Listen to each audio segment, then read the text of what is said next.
विशंबर चौधरी यांना मी सांगतो, कृपया अंजली दमाने यांचे सामाजिक कार्यकर्ते जे तुम्ही उदात्तीकरण करता, माझी रिक्वेस्ट आहे, तुम्ही कर्जतमध्ये या, शेतकऱ्यांना भेटायला या, सगळे शेतकरी तुमचं स्वागत करतील, त्यांच्या पीडा तुम्हाला सांगतील. पण मी दबलो नाही, कारण जखम इथे झाली आमच्या. मराठा आहे, मी शिवरायांचा मराठा, माझी 7 महिन्याची मुलगी मेली आहे. मी ते गोष्ट मी जगासमोर आणल्याशिवाय मी गप्प नाही बसणार आहे. आप सभी पत्रकार लोग और जितने भी लोग एक्टिविस्ट लोग हैं, जो पीड़ित किसान लोग हैं, ये सब यहाँ पे आ गए हैं. हम ये जो अपनी बात है, ये हम बात 2012 से रख रहे हैं, लेकिन दुर्भाग्यपूर्ण हमारी बात लोगों तक आई नहीं है. ये जो मैंने जो प्रेस नोट आपको दिया है, ये प्रेस नोट में सभी बात कवर है उसमें, और उसमें जितने भी मतलब ये जो मामला जो चल रहा है, पहले तो हम हमारा परिचय देते हैं. हम जो अन्ना जी का जो आंदोलन चालू था 2011 से इंडिया अगेंस्ट करप्शन का, हम सब उसके मूल कार्यकर्ता है. जैसे कि शिवनारायण शर्मा जी है, ये सोनिका मैडम है, ये एनी कोहली जी है, ये सब इसके मूल कार्यकर्ता है. और इसी आंदोलन से जाके आगे जाके जो पार्टी बनी है आम आदमी पार्टी, एक्चुअली हम उसके मूल कार्यकर्ता है. हुआ ऐसा है कि ये जो मैंने अभी आपको जो प्रेस नोट दिया है, ये एक्चुअल में ऐसा है कि महाराष्ट्र में इस आंदोलन का इस्तेमाल करके, इंडिया अगेंस्ट करप्शन का आंदोलन का इस्तेमाल करके, उनके आंदोलनकारियों का इस्तेमाल करके, ये आंदोलन क्यों था, देश से भ्रष्टाचार मिटाने के लिए. लेकिन इस आंदोलन में ही एक भ्रष्टाचार का जन्म हुआ, एक भ्रष्टाचार हो रहा था, जिसकी जानकारी मैंने अन्ना जी को भी दी थी, अरविंद केजरीवाल जी को भी मैंने दी थी. अप्रैल 2012 में मैंने अरविंद केजरीवाल, वो टाइम पे तो अरविंद जी को इतना कोई मतलब थोड़ा जानते भी नहीं थे, वो टाइम पे पार्टी भी नहीं बनी थी. और वो पार्टी नहीं बनी थी, वो टाइम पे मैंने बोला था कि अरविंद जी झाड़ू अंदर लगाइए, झाड़ू बाहर मत लगाइए, पहले झाड़ू अंदर लगाइए. ये बात मैंने वो टाइम पे कही थी जब अरविंद जी सांता क्रूज में आए थे. ठीक है, लेकिन वो दुर्भाग्यपूर्ण उनका थोड़ा सा ध्यान नहीं रहा, इसके लिए करप्शन हो गया है. ये करप्शन है जमीन घोटाले का. मतलब जमीन घोटाले का तो करप्शन हो ही गया है, लेकिन इस जमीन घोटाले की कार्रवाई से बचने का दूसरा करप्शन है, वो सबसे बड़ा करप्शन है कि आंदोलन का इस्तेमाल करके हो चुका है. ये सबसे बड़ा करप्शन है. और एक करप्शन हो गया है कुछ लोगों के ध्यान में देने की वजह से हो गया है, जिन्होंने सर्टिफिकेशन दिया ये सामाजिक कार्यकर्ता है. हमारे अभी इसमें मैंने जैसे कि सब दिया कि ये जो स्कैम को उजागर न होने के लिए मुझे मेरे एरिया के माफिया लोग से झूठे केसेस में मरवाया गया, और इतना बुरा हाल बनाया है कि इस स्कैम को मैं ओपन न कर पाऊं. मेरा नाम नितिन चौहान है. आपको शायद पता रहेगा कि 2013 में एक वीडियो लीक हो गई थी, जो आप सभी पत्रकार भाई ने नेशनल चैनल पे चलाई थी, जिसमें अन्ना जी और मैं बातचीत कर रहे हैं रालेगंज सिद्धि में, और अन्ना जी बोल रहे कि मेरे नाम से 3 करोड़ लोग ने चंदा दिया और वो पार्टी के लिए इस्तेमाल हो रहे.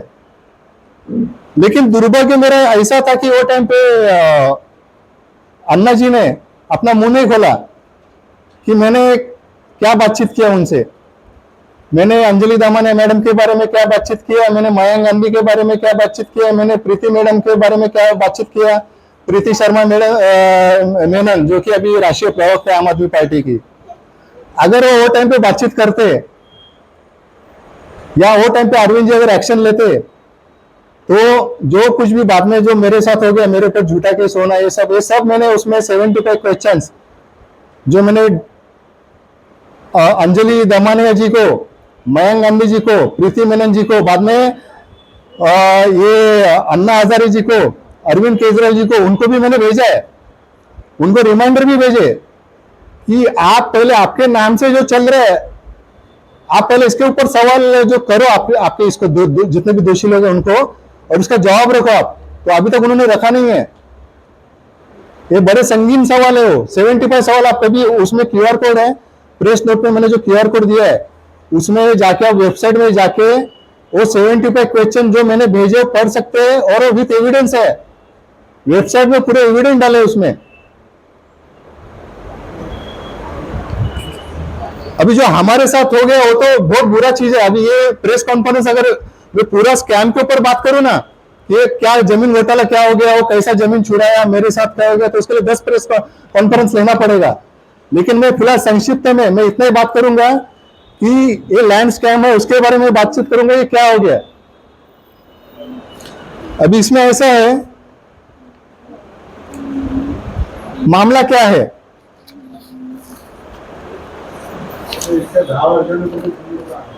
मी 10 वर्षांनी समोर नाही आलो साहेब, मी वेळोवेळी समोर आलेलो आहे, वेळोवेळी समोर आलेलो आहे। एबीपी माझा मध्ये पण आलेलं आहे, TV9 मध्ये पण आलेलं आहे, तुम्ही माझे त्याच्यामध्ये लिंक मध्ये मी सगळं टाकलेलं आहे, माझ्या न्यूज नवाकाळ मध्ये पण आलेलं आहे। मी 2012 पासून आवाज उचलतोय, ज्या पत्रकारांना बंधूंना माझी बातमी छापायची यांनी छापलेली आहे, त्याच्यामुळे हे 10 वर्षांनी आलो असं काही नाही। मी 2012 पासून काय स्टेप बाय स्टेप असतं, पहिलं आपण अण्णांना पत्र पाठवतो, पहिलं अरविंदजींना पाठवतो, पहिलं आपण सत्याग्रह करतो, मग ते नाही लागले की आपण मीडियाकडे जातो, सगळ्या स्टेप बाय स्टेप मी गोष्टी केलेल्या आहे। मी कोणी राजकारणी नाहीये, मी पीडित माणूस आहे। माझी 7 महिन्याची मुलगी गेली आहे संघर्षामध्ये, ती केस चालू आहे मुलीं कोर्टामध्ये, त्याच्यामध्ये अरविंद केजरीवाल, कुमार विषय सगळे पार्टी आहेत। माझी दुसरी मुलगी 80% ती डिसेबल आहे। हे सगळे आमच्या हाल कुणामुळे झाले, आमचे हाल। भ्रष्टाचार विरोधी आंदोलन होतं, पण कार्यकर्त्यांनाच खोट्या केसेस मध्ये मरवणं आणि त्या गुंडांबरोबर फिरणं, त्यांना आपल्या पार्टीमध्ये बसवणं सगळं झालेलं आहे। त्याच्यामुळे हा 10 वर्ष काय आम्ही पहिल्यापासून आम्ही लढलो याच्यामध्ये। ह्याच्यामध्ये मामला जो गोष्ट आहे, आता मी बोलतो, मला थोडं जे काय प्रश्न नंतर विचारा, पहिले माझा कंप्लीट करून घेतो। हिंदी मध्ये बोलायचं का मराठी आपको, मतलब हिंदी चलेगा? पूरा मामला ऐसा है, जो आप QR कोड में मैंने डाला है, ABCDEFGH, ये सब में वर्गीकरण करके मैंने डाला है, आप पढ़ सकते हैं। अपने देश में जो कानून है, जिसको बोलते हैं कि महाराष्ट्र कुल कायदा आणि शेत जमीन कायदा, ये कानून में कलम है 63/1/A और दूसरा कलम है 84C। ये कलम क्यों दिया है कि जो हमारी जो उपजाऊ जमीन है, हम क्योंकि किसान है, हमारे अन्नदाता है, अगर उनकी जमीनें महफूज नहीं रहेंगी तो हमारा जो अन्न सुरक्षा धोखे में आ जाएगा देश का। तो ये धोखे में आने के लिए कानून बना है कि जो उपजाऊ जमीनी है, उनको जो व्यापारी भूमाफिया जो लोग रहते हैं, साहूकार लोग जो रहते हैं, उनसे संरक्षित रखने के लिए कानून बना है। लेकिन ऐसे कानून, ये जो कानून बना है, वो लोग क्या करते हैं, नॉन एग्रीकल्चर बना के उसको 100 गुना दाम में बेचते हैं। और आजकल ऐसा होता है कि उसमें जिसके पास किसान का सर्टिफिकेट भी नहीं है, वो पैसा खिला के किसान बन जाता है, या तो फिर राजस्थान से क्या करता है कि एक टुकड़ा जमीन उधर खरीदी करते हैं, 10-15 लोग मिलके, उनको आता है खर्चा 2,000 रुपए पर हेड, और वो उधर खेती नहीं करेंगे, उधर सिर्फ किसान सर्टिफिकेट बनेंगे 25,000 रुपए खर्चा करके, और इधर पूरा 50 एकड़ 100 एकड़ जमीन किसानों की खरीदी करके उनको बेघर करेंगे, उनको बेदखल करेंगे जमीन से, और उनके बाजू में 100 गुना दाम में जमीन बेचेंगे। ये सब धंधा महाराष्ट्र में फुल चालू है। इसके लिए हम सरकार से वही मांग करने के लिए प्रेस कॉन्फ्रेंस था कि एक कानून में सख्ती लाइए। आज उसमें हुआ कैसे, उसमें ये जो एक ग्रुप था, अंजलि दमानिया, उनके पति अनीस दमानिया, उनकी ननन नेहा दमानिया, सीतू मेहता, वनिता दमानिया, ये जो 5 लोग का ग्रुप है, उनका भी सेम ऐसे ही है।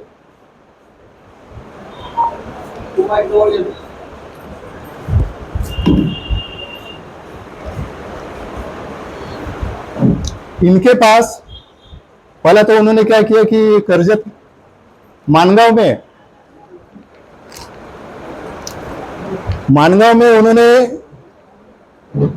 जमीन खरीदी किया 94 में। उसका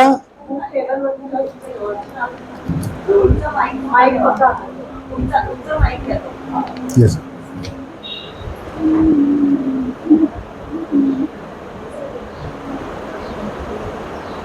मानगांव में उन्होंने जो जमीन खरीदी किया था, अंजलि दमानिया, उनके मिस्टर अनीस दमानिया, हमने उनकी ITI डाली 94 में।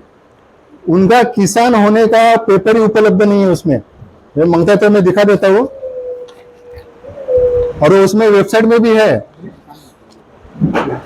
ये देखिए पेपर, किसान होने का पेपर नहीं है उनके पास, ये इसमें दिया उपलब्ध नहीं है करके।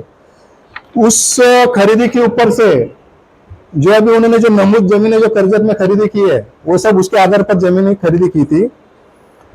अभी उसमें हुआ कैसे है कि खरवंटी गांव में जैसा उन्होंने जमीन खरीदी किया, वहां के किसान लोग को बोला कि मैं किसान हूं और यहाँ पे मैं जो भी प्रोजेक्ट करूंगी, जो किसानों के भले के लिए करूंगी, लेकिन वैसा हुआ नहीं। उन्होंने वहां पे एनए करके अल्पाइन विलेज नाम का उन्होंने एक विलेज बनाया, वहां पे प्लॉटिंग करके जमीन बेची। वो सब मामले तो सबको मालूम है, वो सब नए मामलों में मैं आ जाता हूँ, लेकिन मैं थोड़ा थोड़ा जो जुना मामला है उसको मैं करके आ रहा हूं मैं उसमें।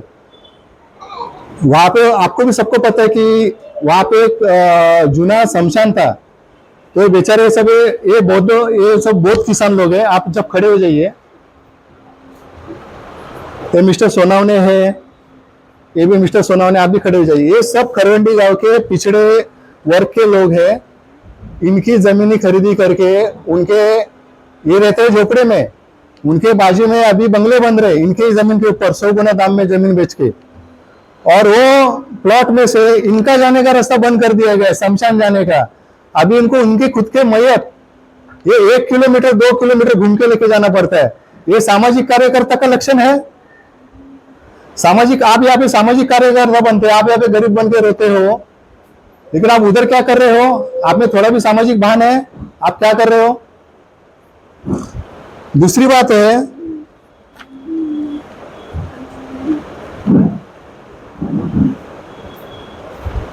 इनकी जमीनें जो 30 एकड़ है वो फंसने जा रही थी डैम में, मतलब जाने वाली थी। जैसे कि एक आम किसान की जाती है, वैसे इनकी भी जमीन इसमें थी, कोंडाने के गांव में। इनका गांव खरवंडी, उधर का तो मैंने बता दिया।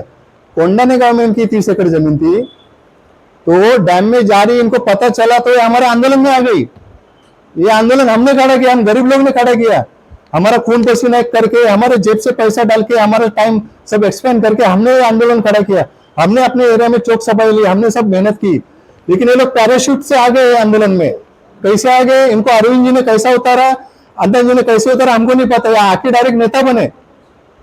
नेता बनने के बाद इन्होंने डायरेक्ट अपने जो कार्यकर्ता लोग का इस्तेमाल करना चालू कर दिया वहां पे। और ये सब बातें मुझे पहले से ही पता चली, इसके लिए मैंने अरविंद जी को भी ये सब बात मैंने बताई थी अप्रैल में।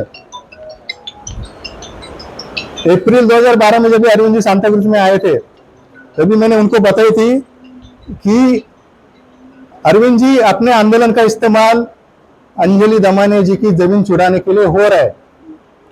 अभी शायद उन्होंने, उनको क्या लगा मुझे पता नहीं, उन्होंने ध्यान नहीं दिया। लेकिन बाद में चल के जो मेरे ऊपर केस हो गया, उसके बाद में थोड़ा सा मेरा डाइवर्शन हो गया वो केस में। सब मुझे इतना दबाया गया, मेरे घर के ऊपर 2 अटैक हो गए, केसेस हो गए। ये सब में मेरा बच्ची 7 महीने का बच्ची मेरा गुजर गया। वो केस चालू है मुलुंड कोर्ट में। लेकिन फिर भी मैंने सोचा ये संघर्ष को छोड़ना नहीं है, ये किसान लोग का संघर्ष है, मैं भी एक किसान हूँ। इसके लिए मैंने मैंने 2014 में भी मैंने प्रेस कॉन्फ्रेंस ली थी नागपुर में इसके लिए। आज मैं 10 साल के बाद वापस आपके सामने आया हूं। आप देख सकते हैं कि उनका जमीन ये सील हो गया था, आपको याद है 2012 में सील हो गया था पूरा। वो सील होने के बाद उन्होंने बड़ा एडवर्टाइज किया क्रांतिकारी बनके कि मैं क्रांतिकारी हूं, मैं सिंचन घोटाला ओपन कर रही हूं, मैं भ्रष्टाचार विरोधी, इसके लिए मेरा जमीन सरकार सील कर रही है। ओके, लेकिन उनकी जमीनें जब रिलीज होगी 2015 में, आप पत्रकार भाई को किसी को बताया क्या? या अपने खुद के कार्यकर्ता को बताया क्या कि मेरी जमीन जो सील हो गई थी, रिलीज हो गई, मुझे वापस मिल गई? किसी को पता है मुझे 27 करोड़ कोंडाने के मिल गए? ऐसे किसी को पता है क्या? मतलब क्रांतिकारी होने का सिर्फ नाटक किया जा रहा है। महाराष्ट्र रेवेन्यू ट्रिब्यूनल में इनकी जमीनें रिलीज हो गई थी 2015 में। उस महाराष्ट्र रेवेन्यू ट्रिब्यूनल के ऑर्डर में सीधा लिखा है कि हमने तहसीलदार को कई बार बोला कि आपका वकील खड़ा करो, लेकिन तहसीलदार ने, वो जो रेवेन्यू डिपार्टमेंट है उसने खड़ा नहीं किया और इस ऑर्डर को एक तरफा लगने दिया कि अंजलि दमाने की जमीन उनको वापस मिले। इसमें एमआरटी ने, मतलब महाराष्ट्र रेवेन्यू ट्रिब्यूनल ने अपने ऑर्डर में किधर भी नहीं लिखा कि इनके पास किसान होने का सर्टिफिकेट है कि नहीं, कुछ भी टिप्पणी नहीं की है। तहसीलदार का ऑर्डर सही है कि गलत है, इसके ऊपर कुछ भी टिप्पणी नहीं की, सिर्फ इतना ही बोला कि ये जो ऑर्डर है, ये जो तहसीलदार का कार्रवाई बहुत लेट है, इसके लिए हमने ये जमीन छोड़ रहे करके। जबकि ऐसा होता नहीं है। अगर आपके पास किसान आप नहीं है, आप गवर्नमेंट की नजर में, कानून की नजर में अगर आप किसान नहीं है, किसान के सदमे में नहीं बैठते, तो ये कार्रवाई सही होती है, उल्टा आपके ऊपर और भी कार्रवाई होती है। लेकिन ये बात को पूरी तरह दबाया गया, और इसका जिम्मेदार कौन है? अगर अरविंद जी ध्यान देते थे, मैंने अरविंद जी ने, देखो आपको भी याद है 2012 में अरविंद जी ने इसके ऊपर घोषणा की थी कि मैं 3 जज का पैनल बिठा के अंजलि दमानी जी की इंक्वायरी करता हूं। उस घोषणा का क्या हो गया? कुछ भी नहीं हो गया। उसके बाद मैंने अरविंद जी को, सब इसमें मेरे नेट में सब लिखा है उसमें 75 क्वेश्चन में, कि मैंने अरविंद जी को ये 2013 में मैंने पत्र भेजा था इसके ऊपर कि इसका क्या हो गया, अंजलि का जो मैटर है उसका क्या हो गया, मेरे साथ जो हो गया उसका क्या हो गया, मैंने पूरा पत्र भेजा था। लेकिन ये मैटर को कैसा दबाया गया? 3 जज का पैनल का क्या हो गया, उसका इंक्वायरी का क्या हो गया? अरविंद जी खुद एक रेवेन्यू ऑफिसर है, क्या उनको पता नहीं चलता? जो बात किसानों को पता चलती है, जो बात बच्चे बच्चे को पता चलती है, अरविंद जी को कैसा नहीं पता चला? हम अरविंद जी का सम्मान करते हैं, अरविंद जी अच्छा काम कर रहे हैं दिल्ली में, चलो शिक्षा के ऊपर, आरोग्य के ऊपर अच्छा काम करे, ठीक है, उनका काम अच्छा है। लेकिन ये आपका अतीत के बारे में मैं बात कर रहा हूं, आप सीएम बनने के बाद क्या अच्छा काम किया, चलो ठीक है, अतीत के बारे में बात करो।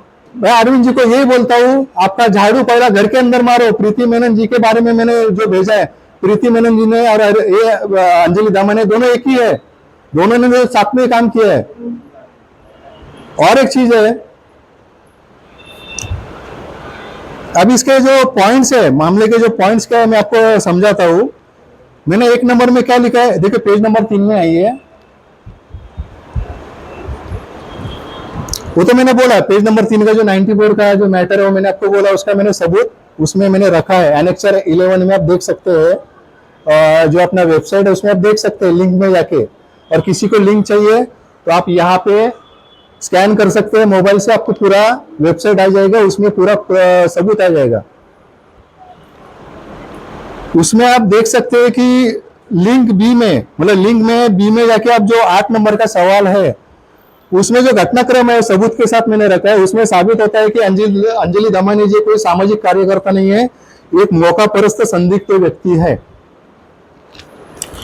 उसके बाद मैंने, देखिए किसान अपनी जमीन और हल, ये 2 साधन के द्वारा अपनी खेती करता है, तो उसमें जैसा कि हल का बिजनेस करने वाला किसान नहीं होता है, वैसे जमीन का बिजनेस करने वाला ही किसान नहीं होता है। अंजलि दमानिया जी और उनकी जो 4 बाकी बिजनेस पार्टनर है, ये कोई किसानी का काम नहीं कर रहे, सिर्फ जमीन को लेना और बेचना, बस उतना ही काम कर रहे हैं। 5-5 महीने में 19-19 लाख रुपए उन्होंने मुनाफा कमाया। कितना, ये मेरे किसान भाइयों को आपने कितना दिया है?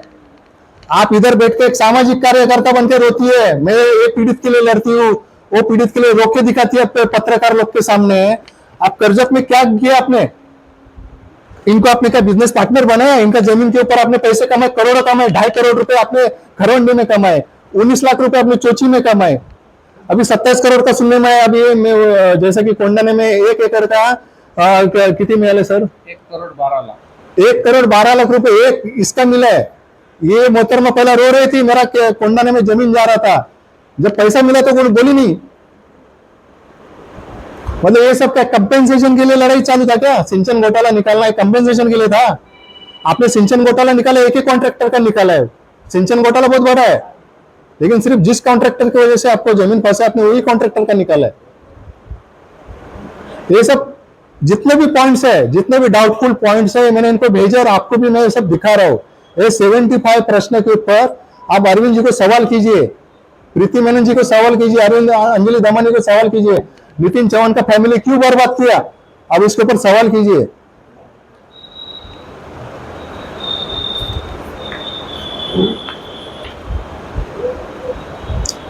एमआरटी का ऑर्डर तो आप पढ़ सकते हैं, मुद्दा नंबर 8 में है। उसमें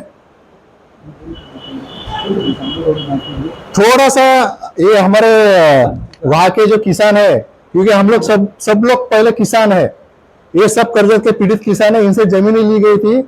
तो ये हमारे जो गोगटे साहब है, सुनील गोगटे साहब है, थोड़ा आपसे बात करेंगे, फिर मैं बात करता हूँ।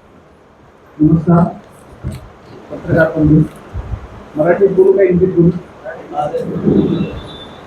नितीन जी मी बऱ्यापैकी ब्रीफ केलेलं आहे की एक सामाजिक कार्यकर्ता म्हणून अंजली दमानिया ज्या पॅराशूट लँडिंग झालं 2012-11 त्या सुमारास, खरं तर वस्तुस्थिती अशी आहे, अंजली दमानिया आणि त्यांचा ग्रुप जो का असेल तो तथाकथित यांचा बिझनेसमॅन जागा खरेदी करणं, ती अकृषिक म्हणजे नॉन ऍग्रिकल्चर करणं आणि मोठ्या प्रमाणावरती विकणं हा त्यांचा मुख्य धंदा आहे, त्या शेतकरी नाही. सगळ्यात पहिले त्यांनी या 2-3 ठिकाणच्या जमिनी सांगितल्या. आपल्या महाराष्ट्रामध्ये कृषी अधिनियम मध्ये असं सांगितलं गेलेलं आहे की जो शेती कसतो तोच शेत जमीन घेऊ शकतो. एने प्लॉट कोणी घेऊ शकतो, परंतु शेत जमीन हा मूळतः शेतकरी कसणारा शेतकरी असेल, त्याचा उतारा असेल तरच तो घेऊ शकतो असा महाराष्ट्रामध्ये कायदा आहे. आणि ह्या कायद्याचं पूर्णपणे उल्लंघन करून या वेगवेगळ्या जागा घेतल्या. हे जेव्हा लक्षात आलं तेव्हा एन्क्वायरी झाली आणि तहसीलदार कर्जत यांनी त्यांच्याकडे शेतकरी असल्याचं प्रमाणपत्र मागितलं की तुम्ही एवढ्या जागा खरेदी केल्यात परंतु तुमचा शेतकऱ्याचा दाखला व्हेरीफाय झालेला नाही. तर त्या कुठेही तो शेतकऱ्याचा दाखला त्या साली देऊ शकले नाही त्यांच्या एन्क्वायरीला 2012 मध्ये. म्हणून कर्जत तहसीलदार यांनी त्यांनी घेतलेली सर्व जमीन परचेस केलेली जमीन सरकार जमा केली आणि सरकार जमा केल्यानंतर मग अंजली दमानिया या ऍक्टिव्हिस्ट बनून माझी जमीन वाचावी म्हणून याच्यामध्ये आमच्या आंदोलनमध्ये आल्या त्या. भ्रष्टाचाराचं जे आंदोलन हे कोंढाणा आहे, जो सिंचन घोटाळा जो चालला, या सिंचन घोटाळ्याच्या मध्ये त्या एक ऍक्टिव्हिस्ट करून आल्या. मला एक पत्रकार बंधूंना सांगायचं आवर्जून की 2012 पूर्वी किंवा आजही कुठल्या सोशल ऍक्टिव्हिटी मध्ये अंजली दमानिया त्यांनी दाखवा. 12 पूर्वीचं तर चॅलेंज आहे माझं, त्यांनी कुठेही अंजली दमानिया हे नाव महाराष्ट्रातल्या किती लोकांना माहिती होतं.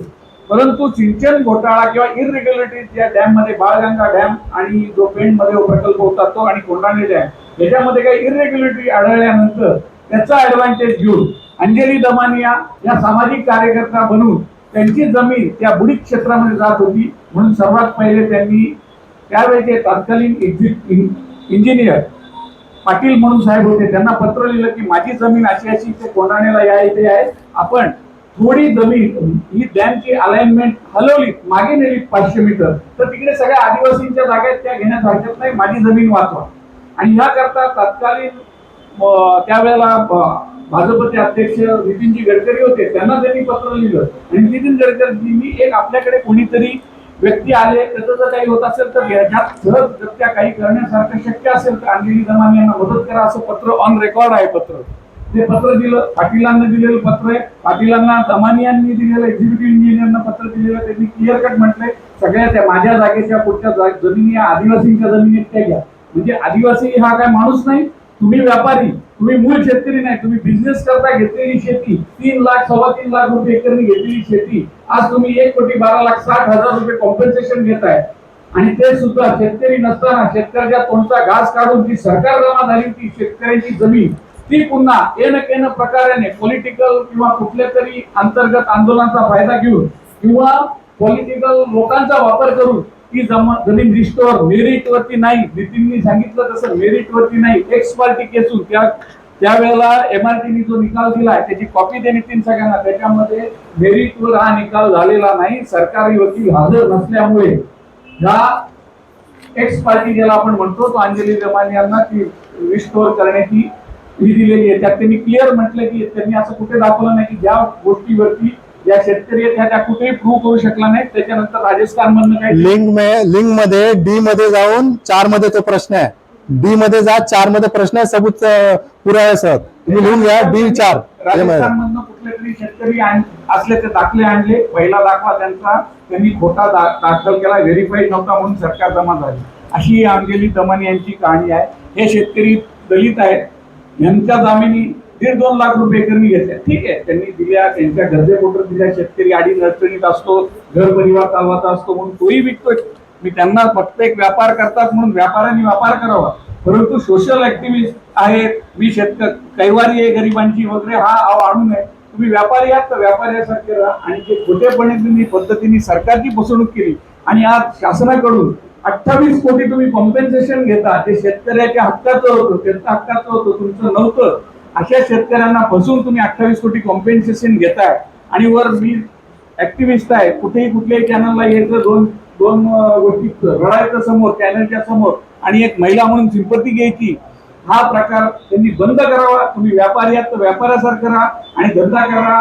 जो तुमचा व्यवसाय आहे जो लँड डिलिंगचा तो करावा. त्याच्याबद्दल कोणाला म्हणजे आक्षेप असण्यासारखं कारण नाही. म्हणून आम्ही मसी आहोत, आम्ही सामाजिक कार्यकर्ते आहोत. तुमची जमीन वाचवण्याकरता तुम्ही सगळ्या गोष्टी करत आहात की शेतकऱ्यांना असं होतंय, शेतकऱ्यांना भाव मिळत नाही, डॅम मध्ये इरिग्युलेटरी, असा सगळा हा गोरस धंदा जो केलेला आहे तो त्यांनी बंद करावा. आणि या नीतींवर जो अन्याय झालेला आहे की त्यांच्यावर खोट्या केसेस दाखल करणं किंवा त्या पूर्णपणे इंडिया अगेन्स्ट करप्शन या मुवमेंटचा वापर स्वतःची जमीन वापरण्याकरता परत मिळवण्याकरता जो केलाय हा चुकीचा पायंडा त्या पाडत आहे आणि त्या कुठलेही ऍक्टिव्हिस्ट नाहीत. एवढं सांगतो मी आपल्याला. आता याचं पुढचं निवेदन मीटिंग करेल. याच्यामध्ये बघा कुछ बातें ऐसी है जैसा उसमें मैंने देखो मेंशन किया है, मेरे ऊपर झूठा केस डलवाने के लिए इन्होंने कुछ आईएससी के पत्रों का इस्तेमाल किया है, वो आप उसमें पढ़ सकते हैं। उस पत्रों की वजह से हमारे ऊपर झूठे केसेस हो गए।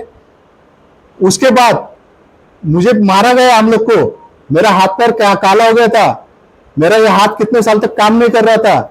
ऐसे हालत में जब कोर्ट में ये लोग आए, अंजलि दमानिया जी, प्रीति मेनन जी, तो मुझे छुड़ाने के बजाय वो सामने वाले जो लैंड माफिया लोग हैं, बांधकाम माफिया, जिनका सहारा लेके उन्होंने केस किया, ये उनके साथ घूम रहे, उनको अपने मीटिंग में बिठा रहे। फोटो है हमारे पास और फोटो लिंक में भी आप देख सकते हैं।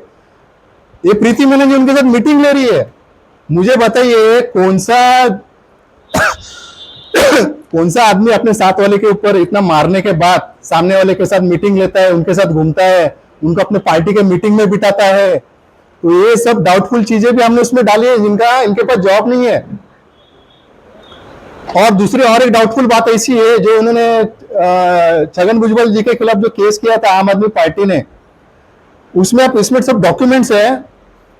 इन्होंने जो हाईकोर्ट में जो पीआईएल डाली है ना, वो पीआईएल में आम आदमी party register under society act ऐसा वर्ड का इस्तेमाल किया। तो हमने उसके भी डॉक्यूमेंट पूछे तो वो दे नहीं रही है।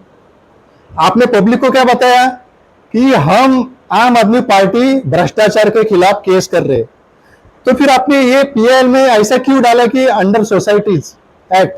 तो आपका जो आम आदमी पार्टी का जो रजिस्ट्रेशन है, ये सोसाइटी एक्ट के जरिए हो गया कि रिप्रेजेंटेशन एक्ट के जरिए हो? आपको क्लियर करना है पहला। ये सब पेपर इसमें वो कोर्ट्स के पेपर मैंने इसमें लगाए नहीं है, क्योंकि वो नहीं है। दूसरा बात है, इन्होंने जो पीएल डाली है उसकी तारीख अलग है, और उसका जो रिजोल्यूशन है पार्टी में जो बनता है कि ये केस करना है, उसका तारीख अलग है। किसी पत्रकार भाइयों को अगर पेपर चाहिए दोनों भी, तो मैं दे दूंगा। अभी तो फिलहाल मैंने आपके यहाँ पे नहीं लगाए, वेबसाइट में लगाना रह गया, वो हम लगा देंगे। लेकिन ये दो चीजें आप इसके ऊपर आप सवाल कर सकते हो, अरविंद जी को भी कर सकते हो कि ये क्या माजरा क्या है। क्योंकि पीएल में कोर्ट में ऐसा नहीं चलता कि आप कोर्ट आज केस डाल रहे हो, उसका रिजोल्यूशन आप बाद में सबमिट कर रहे हो, ठीक है? ये प्रोसीडिंग के खिलाफ है। तो आप इसके ऊपर भी आप सवाल कर सकते हो। अभी मैंने कहने के लिए तो पूरा मैंने इसमें जो मेरा प्रेस नोट है उसमें लिख दिया है, और बाकी जो चीज है 75 क्वेश्चंस वो मैंने आपके जो वेबसाइट है उसमें मैंने रख दी है प्रूफ के साथ। अभी हमारी मांग ये है कि मैंने जो 2013 में मैंने जो ये अंजलि दमानिया जी और जो बाकी जो 4 लोग हैं, और एक जन है देवाजी चक्रवर्ती करके, वो भी सस्पेक्टेड उनके एक्टिविटीज है, तो हमने उनके खिलाफ कंप्लेंट की थी वो टाइम पे, और हमने फौजदारी कार्रवाई की मांग की थी वो टाइम पे, लेकिन वो हुआ नहीं है। अभी क्या पता उनका करिश्मा क्या है, उनका करिश्मा क्या है हमको नहीं पता कि कौन से पॉलिटिशियन पार्टी उनको सपोर्ट करती है, क्या हमको नहीं, क्या सेटलमेंट होता है हमको नहीं पता। उसके बाद मैंने 2016 में जब इनकी जमीन जब छूटी थी एमआरटी से, तभी भी मैंने महाराष्ट्र शासन को मैंने पत्र लिखा था पूरे प्रूफ के साथ, और कंप्लेंट की थी कि इसका इंक्वायरी करो, ये जमीन छूटा कैसा है, क्योंकि ऑर्डर में तो पूरा सस्पेक्ट, पूरा ये डाउटफुल ऑर्डर है, तो आप वापस चैलेंज करो कोर्ट में। तो सरकार ने किया नहीं है, क्यों ये हमको नहीं पता। उसके बाद मैंने अभी रिसेंटली ये महीने में भी मैंने महसूल विभाग को, मतलब रेवेन्यू डिपार्टमेंट को मैंने कंप्लेंट की है कि आप वापस से ये सब जो मेरी जो जितने भी बैकग्राउंड्स है कंप्लेंट्स के, उसके ऊपर आप इंक्वायरी करो।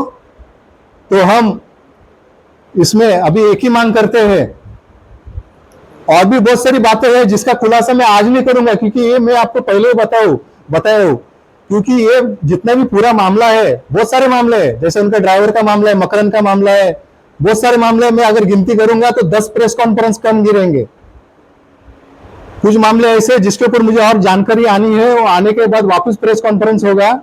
फिलहाल तो ये जो 3 कंप्लेंट हमने दिए हैं 2000, जैसे कि ये आप इसमें आप प्रेस नोट में आप पेज नंबर 32 से लेकर 50 तक आप देख सकते हैं। इसमें हम मांग करते हैं सरकार से कि इसके ऊपर एफआईआर हो जाए, ये पूरे मामले के ऊपर, और इसमें निष्पक्ष जांच हो जाए।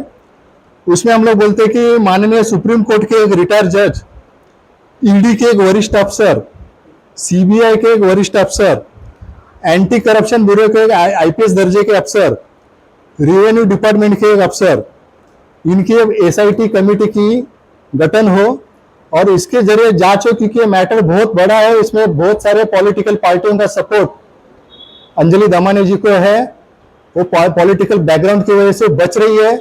इसके लिए हम एसआईटी का मांग करते हैं, और इसके बगैर कोई चारा नहीं। ये मामला उजागर होने वाला नहीं है, इसका जांच होने वाला नहीं है। इतना बड़ा जो स्कैम है, कितना जमीन गया उसमें, और ऐसा ये स्कैम नहीं है पूरा। अभी अंबरनाथ में भी एक स्कैम चालू है, जिसके खिलाफ हमारे नंद कुमार पवार जी भी लड़ रही है। ये पूरा विदाउट सर्टिफिकेट, किसान का सर्टिफिकेट होकर अगर जमीन खरीदना और उसको एने करके बेचना, ये सब धंधा अगर चलता रहेगा तो महाराष्ट्र की जो उपजाऊ जमीनें खत्म हो जाएगी, हमारी अन्न सुरक्षा खत्म हो जाएगा हमारा, और किसान लोग रास्ते के ऊपर आ जाएंगे। किसान लोग बेचारे गरीब लोग रहते हैं, साहूकार के जाल में फंस के अपनी जमीनें बेच देते हैं, और बाद में ऐसे किधर तो मजदूरी करना, ये सब काम करते। आज इनकी जमीन नहीं जाती थी, ये झूठापन न होता था इनके साथ, तो आज अपने जमीन के मालिक होते थे। लेकिन आज वैसा नहीं है। तो अब एक पत्रकार भाई लोग को मेरे आपको रिक्वेस्ट है, ये न्यूज को आप एक जनहित में इस न्यूज को आप चलाइए। ये कोई इसी में हमारा पॉलिटिकल मकसद नहीं है। हम सब ये जो जितने भी किसान भाई लोग हैं, अलग अलग पार्टी के रहेंगे, उनके बैकग्राउंड रहेंगे अलग अलग, अपने गांव में हर कोई अलग अलग पार्टी को सपोर्ट करता है। लेकिन यहाँ पे हम सब लोग एक पीड़ित किसान के हिसाब से हम लोग आपके सामने खड़े हैं। पीड़ित हमें जो जैसा मैं पीड़ित हूँ, वैसे इससे पीड़ित लोग हैं। आप पीड़ित लोग आप न्यूज लगाइए, ये आपसे हमारी मांग है। और अगर हमारी मांग अगर सरकार ने अगर मान्य नहीं की, तो ये 4 जून में तो इलेक्शन खत्म हो रहा है, रिजल्ट लगेगा, उसके बाद हम सरकार को 20 दिन का हम टाइम देते हैं। इस टाइम के बाद हम हमारे आगे की जो सत्याग्रह है, हमारा जो उपोषण है, आगे का जो रणनीति है, हम लोग इसके ऊपर काम करेंगे। लेकिन हम अभी अब पीछे नहीं हटने वाले हैं। इसकी पूरी जांच होनी चाहिए कि ये क्यों हो गया, एमआरटी का ऑर्डर ऐसा क्यों लगा, इसकी पूरी जांच हमारे लगनी चाहिए, हमारी सरकार से मांग है। बस ये आंदोलन जैसे जैसा अभी हम लोग इसके ऊपर हम लोग आपस में बातचीत करेंगे। पहला तो देखो, ये ball is on the court of सरकार। हम अभी सरकार से मांग किए है, आप देख सकते हैं, सब एप्लीकेशन आप देख सकते हैं। अभी आप जब भी बात करेंगे तो सरकार तक हमारी बात पहुंचेंगी ना। जब आप एक पेपर में आपके न्यूज आप लगाएंगे, टीवी चैनल पे लगाएंगे, तब सरकार इसमें जाग पड़ेगी। अभी हम तो ये सब एप्लीकेशन दे रहे हैं आपके सामने, हमने समक्ष है सब। लेकिन जब आप पत्रकार लोग, आप जब ये किसानों की तरफ से आप जो भी बात करोगे, आप ये करोगे, न्यूज लगाएंगे, तभी सरकार को जाग आएगी। तभी शायद देवेंद्र फडणवीस जी, एकनाथ खड़से जी, जितने भी सरकार में लोग बैठे हैं, एसआईटी कमेटी का जांच कर सकते हैं, कुछ तो बात कर सकते हैं इसके ऊपर। वो जब बात करेंगे तब हम आगे की बात करेंगे। नहीं तो फिर हमारा जो आपस में बातचीत करके हम जो भी सविनय पद्धति से सत्याग्रह हमारा है, कानूनन तरीके से हम लोग करेंगे। लेकिन हमारी आवाज ये लोगों तक पहुंचाना अभी हमारा मकसद है। हम इसके लिए जगह जगह हम आंदोलन भी कर सकते हैं, सत्याग्रह कर सकते हैं हम लोग। अभी हम लोग देखेंगे सरकार क्या कर रही है ये 20 जून के बाद, तभी हम हमारे आगे की रणनीति हम लोग तय करेंगे। लेकिन आप पत्रकार भाई लोग का साथ होना बहुत जरूरी है, क्योंकि लोगों तक सच पहुंचना ये सबसे बड़ा काम होता है पत्रकारों का। जितने भी हमने बात रखी है सब पेपर के साथ रखे, कोई भी वेग बात नहीं है यहाँ पे, कोई भी वेग बात नहीं है, बिना सबूत का कोई भी बातचीत यहाँ पे नहीं हो रहा है। हर चीज का सब्सटेंशियल प्रूफ ये वेबसाइट में हमने रखा है। मेरे साथ क्या हो गया, सब फोटो है उसमें। माफिया लोग कैसा मीटिंग में बैठे, सब फोटो है। आम आदमी पार्टी का मीटिंग में सब फोटो है। बेशर्म के जैसा बातचीत चालू है यहाँ पे, बेशर्म ही पूरा चालू है। आप सत्याग्रह, आप जब भी आपके ऊपर केस होता है, आप जेल में जाते हो तो ठीक है, आप आंदोलनकारी, आप क्रांतिकारी हो। लेकिन जब आपका कार्यकर्ता झूठे केसेस में फंसता है, उसको मारा जाता है, तब ऐसा प्रचार, अपप्रचार, उसका दुष्प्रचार किया जाता है सामने वाले माफिया लोग के साथ हाथ मिला के कि इसका पर्सनल मैटर है। हमारे जो शेर अली साहब है, ये भी आम आदमी पार्टी में थे, इनका भी दुष्प्रचार किया गया। हमारी मैडम है एनी कोहली जी, हम जब इस 26/9/2012 में मुंबई एयरपोर्ट के ऊपर गए, सब उसमें लिखा है इनको मारा गया अरविंद केजरीवाल जी के सामने। अरविंद केजरीवाल बोलते हैं कि आप पुलिस में जाओ। अरे भाई, आप खुद क्रांतिकारी हो, पुलिस में जाने का रहता तो जन लोकपाल आंदोलन निकलने की जरूरत क्या थी? फिर काम नहीं हो रहा है, पुलिस काम नहीं कर रही है, सरकार काम नहीं कर रही, इसके लिए आंदोलन निकाला ना। तो आपको आपके आदमी से आपने सवाल नहीं कर रहे कि आपने ऐसा किया है क्या, और आप ये सब बात कर रहे हो, इनको पिटवाते हो। ये खुद मैडम एनी कोहली जी, आप मांगते तो नेट में देख सकते हो, उनके मीटिंग में घुसी थी ये मैडम खुद। आप बात करने थोड़ा कर लो, आप मीटिंग में जो गए थे अरविंद केजरीवाल की मीटिंग में घुसी थी, वो न्यूज भी आपने चलाया था, वो भी आप देख सकते हैं। आप थोड़ा सा इधर आप भी थोड़ा बात कर लो, तुम्हाला पण थोडं बोला तुमचा शेतकऱ्याशी। मेरा ये पूरा ऐसा ये पूरा फट गया, बाजू फट गए मेरे, बुरा हाल किया सब, मतलब इतने। और हम लोग वो है जो कि रीढ़ की हड्डी थे, उनकी हड्डी हमारी है और वो शरीर हमारा लेके बन गए। हमें इस बात से गम नहीं है, लेकिन कम से कम जो सामाजिक न्याय है जिसके लिए आपने हमने सबने मिलकर इतना बड़ा आंदोलन खड़ा किया, कम से कम उसकी तो इज्जत रखो। कभी आप बच्चों की कसम खा लेते हो कि मैं पार्टी नहीं बनाऊंगा, चलो जी आपने बना ली, अच्छा काम किया, जूनी में स्कूलों का काम बहुत अच्छा हुआ, हमें उस बात का कोई ये नहीं है। लेकिन आप ये देखिए कि सामाजिक न्याय के नाम पे यहाँ पे किसी को सामाजिक न्याय मिल नहीं रहा। हम बात करते हैं तो मैं मारने को आते हैं। तो मेरी इस वक्त एज 73, आप सोचिए एट दैट टाइम ऑल्सो मेरी एज 63 थी, 62 थी, 63 थी। तो इस एज में जब मैं सीनियर सिटीजन हूँ, उन्होंने इज्जत नहीं रखी कि मैं बात ही तो कर रही थी, मैं तो कुछ आपसे छीन नहीं रही थी, कुछ पैसा नहीं मांगा, कुछ नहीं। तो कम से कम इतनी तो इज्जत रखो कि बात सुनो तो कि मारने लग जाओगे आप। तो ये ऐसी इनकी हालत है। हमारे बीच हमारे इंडिया गैस करप्शन के जो पुराने साथी है शिवनारायण शर्मा जी अभी पूरा देश भर में काम कर रहे हैं ह्यूमन राइट के ऊपर और लोगों को न्याय दिला रहे हैं। अब थोड़ा इनसे भी बात कर सकते हो, वो टाइम पे अनुभव क्या थी, और वो टाइम पे वो कहते हमारी जो सोनिका मैडम थी उनको भी दुष्प्रचार कर रहे प्रीति मैडम कि ये इसका पर्सनल मैटर है, जैसे कि सोनिका मैडम ने फोन किया था वो टाइम पे मेरे लिए।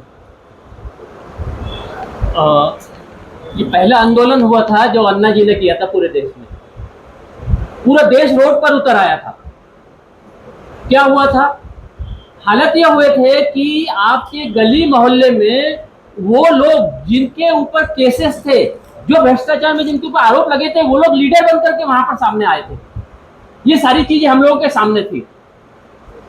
इस मामले में आगे कैसे बढ़ा जाए, तो हम लोग आईएससी से जुड़ करके मीटिंग किया करते थे मरोल में, मयंक गांधी के निर्देशन में नानावटी में मीटिंग होती थी, उनके ऑफिस में होती थी।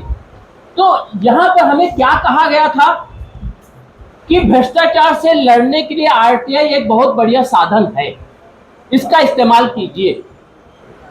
और इस आरटीआई का एक अनुभव था सबके सामने, बिहार में और उत्तर प्रदेश में आरटीआई कार्यकर्ताओं को जान से मार दिया गया था और उस डर से कोई आगे नहीं बढ़ता था। तो यहाँ पर एक जोश दिलाया गया कि आप अपने एड्रेस लिखो हमारे ऑफिस का, आरटीआई लगाओ, एड्रेस लिखो हमारे ऑफिस का। वो काम किया गया और उस वक्त इसमें जब इस मामले में आरटीआई लगाई गई भूमाफियाओं के खिलाफ और उसमें नितिन ने जब लगाई थी, तो वो आरटीआई का पेपर लेकर, उस आरटीआई का कंप्लेंट का पेपर लेकर इनके आईएससी के कार्यालय में वो भूमाफिया लोग आए और वहां पर प्रफुल्ल वोरा जी ने वो पेपर देखा और उन्होंने कहा हम नितिन को नहीं पहचानते, ये नितिन आईएससी का ऑफिस नहीं है। अमित सर्वैया साथ में था, अमित का नाम, उसमें अमित सर्वैया भी साथ में थे, उसका नाम डाला उसने। तो ये चीजें मतलब वहां पर हुई। आप कौन है, आपने खुद कहा कि आरटीआई लगाइए, इन लोगों के खिलाफ लड़ाई करिए। अभी मैं एक सिंपल सी बात करता हूं, हर एक व्यक्ति कहीं ना कहीं विरोध करता है गलत का, हर गली मोहल्ले में बड़े बड़े साहूकार, बड़े बड़े दादा, माफिया सब बैठे हुए हैं। उन लोगों ने इलीगल काम किए। ये सबसे बड़े माफिया जो है, सरकारी जमीनों पर कब्जा करके ही ये लोग करोड़पति और लखपति, करोड़पति और अरबपति हुए हैं। उस मामले में अगर किसी भी एक्टिविस्ट ने आवाज उठाई तो उसकी टांगे तोड़ दी जाती है, उसके हाथ पांव तोड़ दिए जाते हैं। ऐसे में अगर किसी एक्टिविस्ट ने आवाज उठाई, हमारा ही साथी उस एक्टिविस्ट के खिलाफ वहां पर बोल रहा है, तो क्या होगा? क्या कोई एक्टिविस्ट को, किसी एक्टिविस्ट को भरोसा होगा किसी एनजीओ के ऊपर या किसी बड़े अधिकारी इसके ऊपर? कोई आगे बढ़ेगा? आज हम यहाँ पर एक दूसरी चीज की भी बात करते हैं। इन मामलों में इस तरीके से बड़े बड़े घोटाले हो रहे हैं। बिल्डर लोग क्या बोलते हैं, अलग अलग तरीके से लोगों को, गरीबों को चूसने का, लूटने का काम कर रहे हैं। यहाँ पर कुछ कार्यकर्ता, कुछ लोग आए हैं, एक बायर्स है जो एग्रीबिया बिल्डर से, मतलब उन्होंने घर खरीदे और उसमें एलएनटी, विस्टा और बिल्डर, इन तीनों ने मिलकर ऐसा खतरनाक खेल खेला जिसमें क्या बोलते हैं, इन लोगों को, जो बर्तन मांजने वाले रिक्शा ड्राइवर, उन लोगों को लूट लिया गया। और जब इस मामले में किसी एनजीओ ने साथ देने की कोशिश की तो वो एनजीओ को ही उन लोगों ने अपने तरफ मिला लिया, उसके साथ अपना लेन देन कर लिया। अगर ऐसे लोगों को हम लोग अपने साथ खड़ा रखेंगे तो उसका मतलब क्या होगा? क्या कभी किसी को इंसाफ मिल पाएगा? ये लोग कौन है? ये गरीब लोग, ये लोग कौन है? इनको नहीं मालूम कानून क्या है, लॉ क्या है। इन्हें सिर्फ इतना पता होता है कि गलत क्या है और सही क्या है, और इसलिए ये लोग उन एनजीओ या उन एक्टिविस्ट के साथ खड़े हो जाते हैं जो ऊपर दिखाई देते हैं। आज जिस प्रकार से अंजलि दमानिया ऊपर दिखाई दे रही, ये उस टाइम नहीं थी जिस वक्त क्या बोलते हैं करोड़ों में खेल रही थी, जिस वक्त उनको अच्छा खासा मुनाफा होने वाला था। लेकिन जैसे ही उस मुनाफे पे अटैक हुआ सरकारी अधिकारियों का, क्योंकि इन्होंने इलीगल ढंग से काम किया था, तो ये उतर आए यहाँ पर, और यहाँ पर आकर के अपने आप को कि मैं सामाजिक कार्यकर्ता हूं, और इन्होंने उन कार्यकर्ताओं को बिस्लरी की बोतलें, एसी गाड़ी, उसमें बैठा करके अपने काम से अपना इस्तेमाल करवाया। ऐसा इसका ग्रेविटी, मतलब अभी जैसा मैंने आपको ये बहुत बड़ा स्कैम है। एक मिनट तुम्हें जो स्कैम जो आंकड़े में बात कर रहे हैं, तो मैंने आंकड़ेवारी तो आपको बता दी है कि जैसे उन्होंने बताया कि एक जमीन का रेट क्या मिला, उधर उनका 24 एकड़ जमीन है और 6 कॉम्पेंसेशन का एक ही इसका मिल गया। खरवंडी में मतलब खरवंडी का जो आंकड़ेवारी है उसमें मैंने सब पेपर के साथ डाला है, करीबन 2.5 करोड़, 8 लाख का जमीन खरीदी किया, 2.5 करोड़ में, सॉरी 8 लाख का जमीन इनका टोटल मिला गया। 8 लाख का जमीन खरवंडी का, 7 एकड़ जमीन वो खरीदी करके एनए करके उसको प्लॉट गिरा के करीबन 2.5 करोड़ में बेचा है। उसके बाद चोची में अभी जमीन खरीदी की और 5 महीने में बेचा, 19 लाख का मुनाफा कमा के। मतलब किसानों को कुछ फायदा नहीं उधर। ये सामाजिक कार्यकर्ता है, सामाजिक कार्यकर्ता तो गांव में ये सब कर रहा था। रेट कम था, रेट किसानों के उपजाऊ जमीन का रेट ये कब भी होता है, उसको ऐसे लोग जो गरीब रहते हैं उनको बता के, जरूरत दिखा के, कुछ बोलते हैं ना, लुभाते हैं उसको कि हम गांव में प्रोजेक्ट ला रहे हैं, हम अनाथ आश्रम करेंगे, हम आपके लिए कुछ करेंगे, ऐसा करके जमीन खरीदी करने का सस्ते में, बाद में उसको एने करके बेचने का 100 गुना दाम में। आप इसका वैल्यूएशन निकालो, मेरा जो वेबसाइट में मैंने जितने भी पेपर डाले, आप चाहो तो आपको थोड़ा 2 घंटा ज्यादा लगेगा, पूरा पेपर निकालो, 170 पेजेस। फक्त पण मी मगाशीच माझ्या बोलण्यामध्ये सांगितलं, व्यापार करायला कोणालाही हरकत नाही, तुम्ही व्यापार करा, पण तुम्ही चिटिंग केलेली आहे। जो सरकारी नियम आहे की तुम्ही शेतकरी नसताना तुम्ही खोटा दाखला देऊन किंवा आम्ही शेतकरी दाखवून शेतजमीन खरेदी केली, शेतजमीन तुम्हाला खरेदी करता येत नाही, तुम्ही शेतकरी असल्याशिवाय महाराष्ट्रात, ते खोटं तुम्ही केलं, ह्या चिटिंग हा भ्रष्टाचार आहे।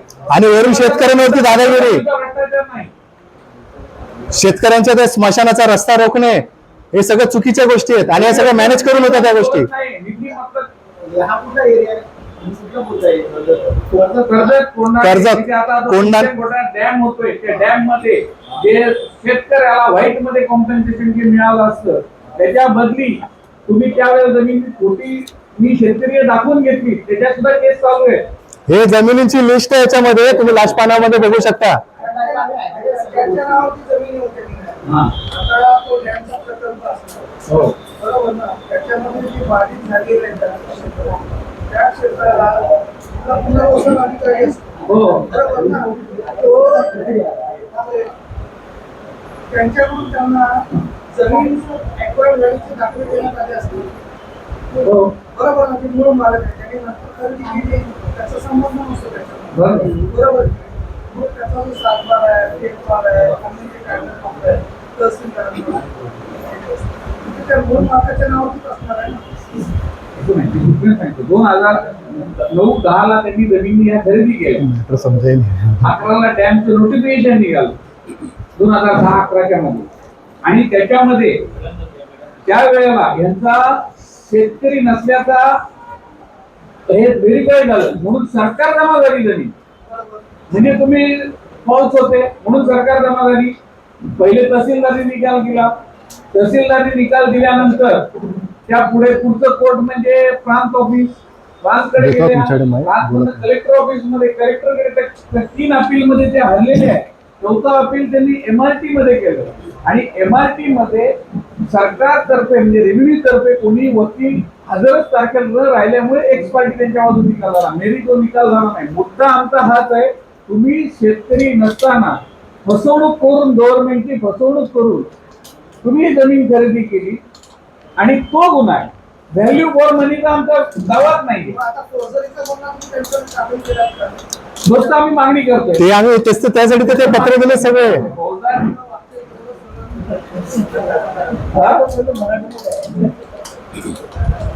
हो, जे ऍप्लिकेशन आहे ना ते वाचून ते सगळं त्याच्यामध्ये दिलेलं आहे. शेवटी काय आहे ऐकून घ्या ना. शेवटी आपल्याला काय हवं आहे? साखर. हो. आता ते शेतीची पाणी केली, ऊस तोडला, तो पेरला, बरोबर की नाही? ते उगवलं, तो तोडला, तो अच्छा. साखर कारखान्यामध्ये गेला, त्याचं काळं झालंय, बरोबर की नाही?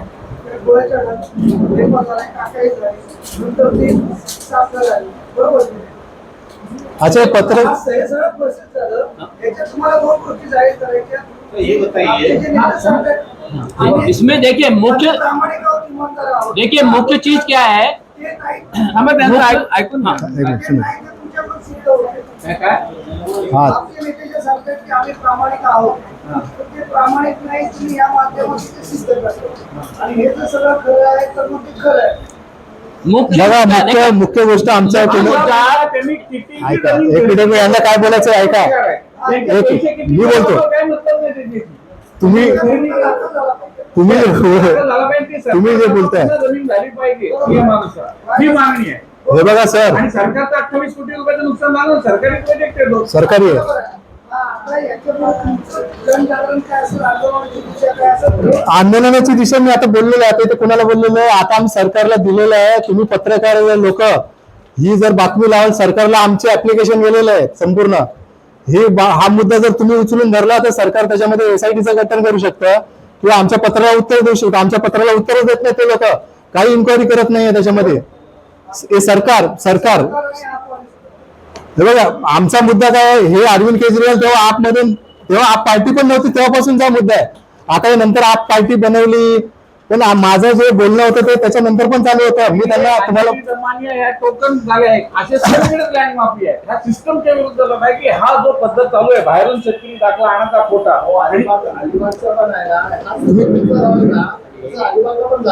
तुम्ही जरा यांना बोलू द्या आणि किसानची बाजू द्या. थोड़ा उनसे बात करना. देखिए, यहाँ पैसे मिळावे पण ते तुम्ही खोटेगिरी केलेली, सरकारचं दिशाभूल केलेली आणि आमच्या आंदोलनाचा पण गैरवापर केला. तुम्ही खोटे आहात आणि त्याच्यावर तुमच्यावर कारवाई झाली. शेतकऱ्यांना तिकडे फसवणूक केली आणि आमची पण इथे फसवणूक केली आंदोलनकारांची. आणि मला यस, तुम्ही जो हा आणता आम्ही सोशल ऍक्टिव्हिस्ट, तुम्ही सोशल ऍक्टिव्हिस्ट नाही, तुम्ही व्यापारी आहे तर व्यापार करा, काही हरकत नाही. बिल्कुल मुख्य मुद्दा हमारा यही है, मुख्य मुद्दा यही है कि आप अगर चलते व्यापारी है तो व्यापारी के रूप में रहिए, सोशल एक्टिविस्ट के रूप में नहीं आइए यहाँ पर। तर तुमच्या नजरेमध्ये आज ही दुसरी ईस्ट इंडिया कंपनी आहे. बघा, आम्ही आमचं म्हणणं मांडलेलं आहे.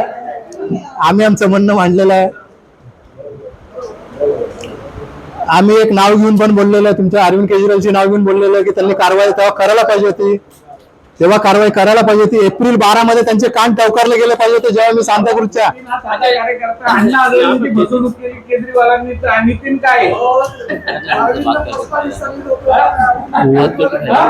थोड़ा एक मिनट, जरा किसान लोग सुनिए, आप पत्रकार लोग से थोड़ा किसान लोग को भी बात करने दो, उनका अपना जो है मन का बात बोलने दो, थोड़ा सा बात करेंगे, आप सुन लो. दुसऱ्या मुद्द्यात प्रत्येक थोडं- अण्णा थोडं- हजारेंसारख्यांची फसवणूक केली. थोडं अण्णा बोलू द्या. आम्ही छोटे मोठे एक कार्यकर्ते मिनिट, काय एक मिनिट.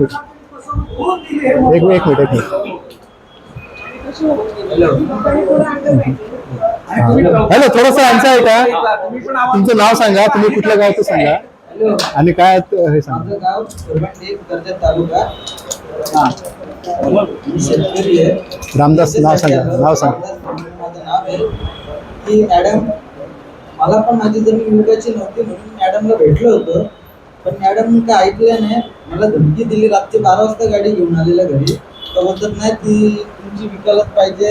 मॅडम बोल, मी बोलत चालत मॅडम जमीन द्यायला तयार आहे, तर तुम्ही मला त्याच्याबद्दल काय द्याल. मला बोललेले नोकरी दे, वर्षाला तांदूळ दे. आजपर्यंत मॅडम वगैरे भेटायला आली नाही, पण मॅडमने तेव्हा फसवणूकच केली. जमीन घेतली पण आमच्या पत्रात तर काय दिलं नाही. प्लस आमच्या गावाला रस्ता होता मशीन म्हणून ती पण बंद केली. तुम्ही नकाशा काढू शकता ठरवलीचा, त्याच्यामध्ये रोड कंपल्सरी आहे, पण त्या मॅडमने अजूनपर्यंत तो दिला नाही. तुम्ही सांगा ना, तुम्ही कशी नाही फसवणूक केली. आता गव्हर्नमेंटमध्ये आपण तिच्या मागे कोर्टात जायला तर आपल्याकडे एवढे पैसे नाही, म्हणून आम्ही लढू शकलो नाही तिला. पण या सगळ्यांनी एक माहिती पडली की बाबा मॅडमला ते आपण तेच बोललो आपण आता काय बोललोय, 20 जून पर्यंत आम्ही सरकारच्या बॉल टाकलाय. 20 जून नंतर आम्ही बोललो आणि 20 जून नंतर वेगळा मॅटर काय. आणि आम्ही काय ज्यांना बोलत आहे की आम्हाला पैसे पाहिजे, हे पाहिजे, त्यांनी कसं बिझनेस केलो, पण थोडी शेतकऱ्याचा पण फायदा केला पाहिजे. आज आम्हाला नोकरी दिली असती तर आम्ही इथं नसतो आलो ना. आज तिथं आमच्या जागेवर दुसरे येऊन कामं करतात, साईट सांभाळतात. आज तिथं काय बनतात, गेस्ट फार्म हाऊस आहेत, सगळे गेस्ट लोक येतात मॅडम. पण आम्हाला नोकरी नाही ना आमच्या जागात. आम्हाला काहीतरी साधन दिला पाहिजे ना. आमच्याकडे काय पर्याय नाही ना, आम्ही गरीब लोक थोडी इथून भांडू शकतो. मग त्यासाठी तुम्ही पण लक्ष दिलं पाहिजे की बाबा खरंच फसवणूक झाली का नाही, सत्य आहे का नाही ते जाणा.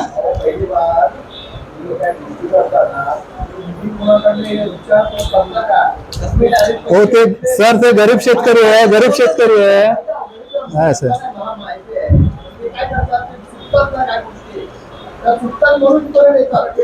ते सामाजिक कार्यकर्ता नाही सर, ते नाही आले मीडियामध्ये आणि दुनियासमोर. ते गरीब, ते एका गावातले आहेत ज्यांनी फसवलं सर. समजलं मला, त्यांचा तुमचा मुद्दा समजला. पण हे गरजेला गावच्या, आज तुम्हाला माहिती है सावकार क्या करते हैं, सबको पता है. सावकार को पता चलता है गरीब है, इसको जरूरत है, उसके तरफ अपना एजेंट बेचते हैं, दलाल बेचते हैं, उसके जो सामान है, घर है, जमीन है, वो सब खरीद लेते हैं. आज वही सब चीज हो गया. त्यांना सांगितलं तुम्ही जमीन द्यायला तयार नव्हते, त्यांनी सांगितलं नाही पण आम्ही तुम्हाला नोकरी देतो, काम धंदा देऊ, हे सांगितलं आणि आता काहीच नाही.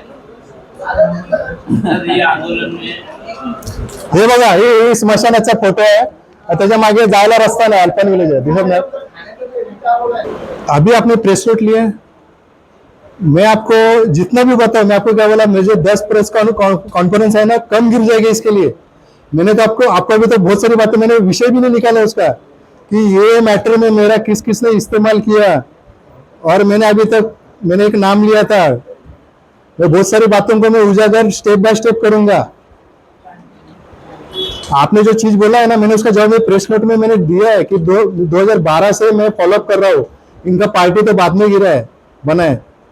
ये लोग हमारी तारीफ करते थे, नितिन चौहान एरिया में बहुत अच्छा काम कर रहे हैं, और सच्ची में मैंने अन्ना नोटिस बोर्ड का मैंने स्थापना किया था. एरिया में इतना काम कर रहा था कि मेरा नंबर 1 का ग्रुप था हमारा उधर ईशान्य मुंबई का. हाँ, अरविंद जी तक मेरा नाम था, किरण बेदी तक मेरा नाम था, मेरा तारीफ होता था.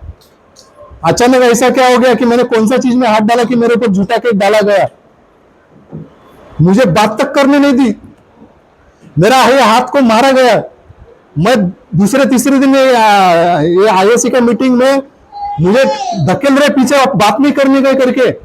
बात किसकी करने गए? अंजलि दमानिया के जमीन छुड़ाने का बात करने का।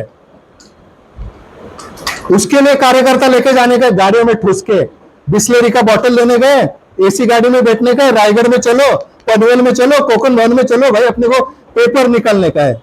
हमारी तो पूरी सेटिंग हो चुकी है, खाली थोड़ी नौटंकी करनी है आंदोलन की। नितिन चौहान मरता है, मरने दो। नितिन चौहान के लिए आप कमिश्नर ऑफिस में घेराव कर सकते थे। वो टाइम पे आंदोलन कितना तेज था।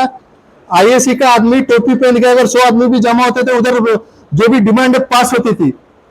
आप वो टाइम पे कोर्ट में आते हो और उनके साथ घूमते हो, लैंड माफिया के साथ। मुझे लोकमत का पत्रकार अवधूत खराड़े नाम भी जानते रहेंगे, उन्होंने मुझे बोला, नितिन तुम्हारा न्यूज कैसा चलाएगा? तुम्हारे साथ जो आए हो उनके साथ घूम रहे हो, कैसे न्यूज चलाएगा तुम्हारा? फिर उन्होंने 10 दिन के बाद वो न्यूज चलाया।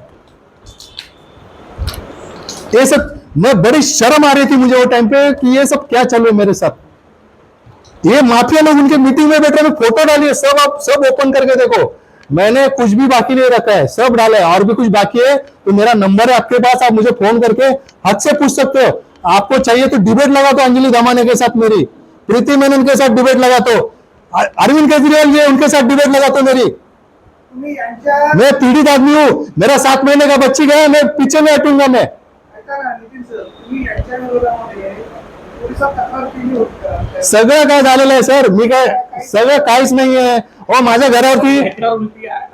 घरावरती अटॅक झाला, त्याचे मी तुम्हाला व्हिडिओ दाखवेल ना। माझ्या घरावरती अटॅक झाला 2020 ला, व्हिडिओ दाखवून पण एफआयआर नाही घेतली आहे। दुसरा अटॅक, मी तुम्हाला किती गोष्टी बोललो ना, तुम्ही ते 75 वाचाल ना, तेव्हा तुम्हाला सगळं समजेल सर। कारण मी एका प्रेस नोटने मी तुम्हाला सगळं 12 वर्षाचं माझं दुःख नाही सांगू शकत। 12 वर्षाचं दुःख मी यांचं नाही सांगू शकत मी। यासाठी पत्रकारांना पण आहे ना वेळ द्यावा लागेल थोडा। 1 तास तुम्ही बसा, ते पेपर 170 पेपर काढा, तुम्ही सगळं बघा। मी काय चुकीचं आहे का? मी हे, आणि मी असं नाही, मी डायरेक्ट तुमच्या समोर नाही बसलोय। मी पहिला बाकायदा आमच्या एनजीओची प्रोसिजर आहे, पहिला आम्ही ज्याच्या विरुद्ध आरोप आहे त्याला आम्ही पहिलं पाठवतो, त्याचं उत्तर मागवतो। ते उत्तर जर नाही दिला तर तुम्ही दोषी आहे ते मानून आम्ही पुढे जातो। आम्हाला गरज नाही आम्हाला आमची ऍडव्हर्टाईज करायची तुमच्या समोर बसून। आम्ही पहिलं त्यांना पाठवलं, अंजली दमानिया मॅडम SMS पाठवले, प्रीती मॅडम पाठवले, त्यांचे जे अनुयायी लोक आहेत, त्यांचे पेड वर्कर लोक आहेत, त्यांचे वफादार लोक आहेत, मला पोलीस स्टेशन मध्ये धमकी देतात, पोलीस स्टेशन मध्ये जमा करायची, हे करायची, कंप्लेंट करायची धमकी देतात, माझा दुष्प्रचार करतात। मला म्हणजे काय, हा माणूस राहतो चाळीमध्ये, भांडूपच्या कुठल्या तरी चाळीमध्ये राहतो, दबून जाईल, पण मी दबलो नाही, कारण जखम इथे झाली आमच्या। मराठा आहे मी, शिवरायांचा मराठा आहे, माझी 7 महिन्याची मुलगी मेली आहे। मी ते गोष्ट मी जगासमोर आणल्याशिवाय मी गप्प नाही बसणार आहे। या शेतकऱ्यांबरोबर जे झाले ते मी पुढे आणल्याशिवाय मी गप्प नाही बसणार आहे। वाचा तुम्ही सगळं, मी काही कुठली पण गोष्ट वेग नाहीये, संपूर्ण पेपर टाकले, तुम्ही त्यांना विचारा डिबेटला याची तयारी आहे का। किती वेळा पळाले त्याच्यामध्ये, वरेडी पासून पळाले, रालेगण पासून पळाले, पेपरमध्ये नवाकाळमध्ये ती बातमी आली आहे। का पळाले तुम्ही अंजली दमानिया मॅडम? मी तर तुमचा कार्यकर्ता आहे ना, तो कोई परका माणूस तुमच्या मागे नाही लागला ना। तुम्ही का नाही मला उत्तर दिली माझ्या SMS ला, माझ्या ईमेलला? या मयांक गांधींनी का नाही उत्तर दिली? विशंबर चौधरीने, त्यांना पण मी हे केलेलं होतं। विशंबर चौधरी यांना मी सांगतो, कृपया अंजली दमानियांचा सामाजिक कार्यकर्ता जे तुम्ही उदात्तीकरण करता, माझी रिक्वेस्ट आहे, तुम्ही कर्जत मध्ये या, शेतकऱ्यांना भेटायला या, सगळे शेतकरी तुमचं स्वागत करतील, त्यांच्या पीडा तुम्हाला सांगतील। तुम्ही शेतकऱ्यांच्या बद्दल बोलता, शेतकरी तुम्हाला तुमची पीडा सांगेल, तुम्ही तर जाणून घ्या, मग तुम्ही ठरवा तुम्हाला त्यांना सामाजिक कार्यकर्ता म्हणून उदात्तीकरण करायचंय, प्रामाणिकरण करायचंय की नाही, तुम्ही ठरवा। आमचं म्हणणं तेवढंच आहे। विशंबर चौधरी यांची जे माझं फोनवरती बोलणं झालं होतं, ते मला बोलले पुण्याला या, पण आमचं त्यांना रिक्वेस्ट आहे, पुण्याला नको, जिकडे घटना घडली तुम्ही तिकडे या। 2 माणसं, असीम सरोदे सर आणि विशंबर चौधरी सर, या 2 माणसांनी कर्जत मध्ये यावं, आम्ही सगळे शेतकरी लोक तुमचं स्वागत करतो। मग तुम्ही आम्हाला सांगा, मग नैतिक दृष्ट्या सांगा आणि कायदेशीर दृष्ट्या सांगा, कारण सामाजिक कार्यकर्ता नैतिक दृष्ट्या पहिला चांगला पाहिजे। बघा 4 खून केलेले पण मुंडे सुटतात कोर्टातून, कोर्टाचा ड्रॉबॅक आहे, कन्व्हिक्शन रेट किती आहे कोर्टाचा। मग काय त्या गुंडांना काय आपण त्यांना शिक्षा नाही भेटली म्हणून का बाजूला सामाजिक कार्यकर्ता म्हणून बसवतो का आपण? नाही बसवत ना, नाही बसवत ना। मग तुम्ही प्रत्येक गोष्ट नैतिक दृष्ट्या, नैतिक याच्यावरती आधारावरती विचार करा। आम्हाला, आमचं म्हणणं तेच आहे, आमचे पेपर तरी वाचा, ते पेपर वाचायला तुम्ही काय म्हणणं करता तुम्ही? म्हणजे कसं आहे, नितीन चव्हाण हा कोण आहे, त्याला टाकून द्या वाळीमध्ये, वाईट टाकायला, याचं ऐकायचंच नाही. अरे मी कोण आहे, मी आंदोलन उभा केलेला माणूस आहे तुमच्या एरियामध्ये चौकसभा कुणाला माहित नव्हतं, चौकसभेचा शोध मी लावलाय आयसी आंदोलन मध्ये. अण्णा नोटीस बोर्ड सर्वात पहिला मी त्या मुंबईमध्ये केलेला आहे. यांना कुणाला आंदोलन नाही जमलं. क्रांती भूखे पेट से आती है, भरवे पेट से सिर्फ डकार आती है. डकार आलेले माणसांच्या बाजूला उभे होते, हे जमीन सोडवणारे, हे डकारवाले. हे अंजली दमाने महिन्यातून वर्षातून 3दा तर यांचे फॉरेन वारे आहेत. हे कसले शेतकरी आहेत हो. सगळ्यांचे फोटो मी टाकलेत फॉरेन वाऱ्यांच्या. यांचं ते सगळे तुम्ही बघा, मला सांगायला लाज वाटते. यांच्याशी झालं, यांना विचारलं बाबा तुम्ही काय नाही अॅट्रॉसिटी अंतर्गत तुम्ही कंप्लेंट केली, यांना कायदा माहित नाही तो. घाबरतात माणसं. आज तुम्ही सांगा पोलिसांना घाबरत नाहीत का लोक. आज कुणाला पण पोलीस स्टेशनला एक कमिशनर लेवलचा माणूस जर संपूर्ण फॅमिलीला जर उभा करत असेल तर का नाही तो घाबरणार. ह्या गोष्टीचा पर्दाफाश मी नंतर करणार आहे, मी स्टेप बाय स्टेप करणार आहे. पण मना बघायचं तुम्ही पत्रकार लोक किती सत्य काय छापताय ते.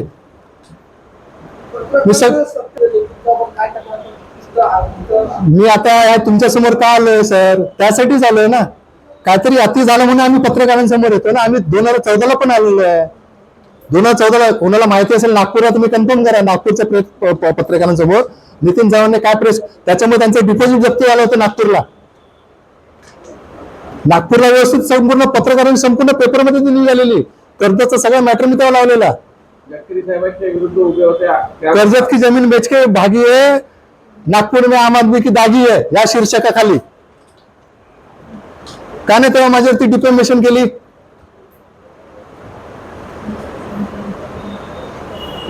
काहीतरी इथे जळतंय ना आमचं. काय तुम्ही आम्हाला किती अजून आम्हाला त्रास देणार आहे, किती जेलमध्ये टाकणार आहे आम्हाला, आणि किती मारणार आहे आम्हाला सांगा.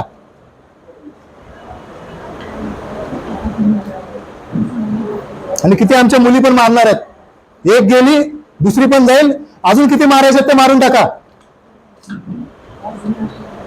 आम्ही 2-3 वाजेपर्यंत जागतोय. ही मुलगी डिसेबल आहे 80%. आमच्या याच्यामुळे आम्ही इलाज नाही करू शकलो तिचा. आमच्या व्यथा काय आम्हाला माहिती आहे, हे कुणाला नाही माहिती आहे सगळ्या व्यथा. आम्हाला रडायला येतं ऍक्च्युली या सगळ्या गोष्टी आम्हाला विचार करून करून. आम्ही कसं जागतो, आम्ही कसं काम करतो आम्हाला माहिती आहे. ह्यांना काय पैशामध्ये खेळणारे सगळे लोक.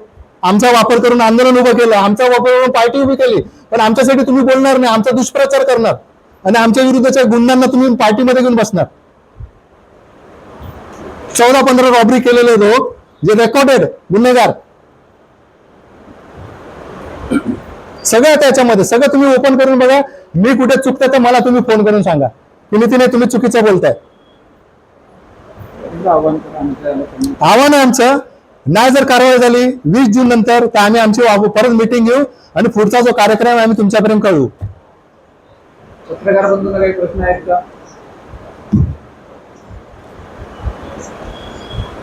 आता काय अंजली दमानिया आणि काय प्रीती शर्मा बरोबर यांच्या घरावरती मला असं वाटतं संयुक्त करेल तुम्ही सगळ्यांनी पोहोचले. कारण तो ते जसे इश्यू करतात तसं तुम्हाला करावं लागेल सर.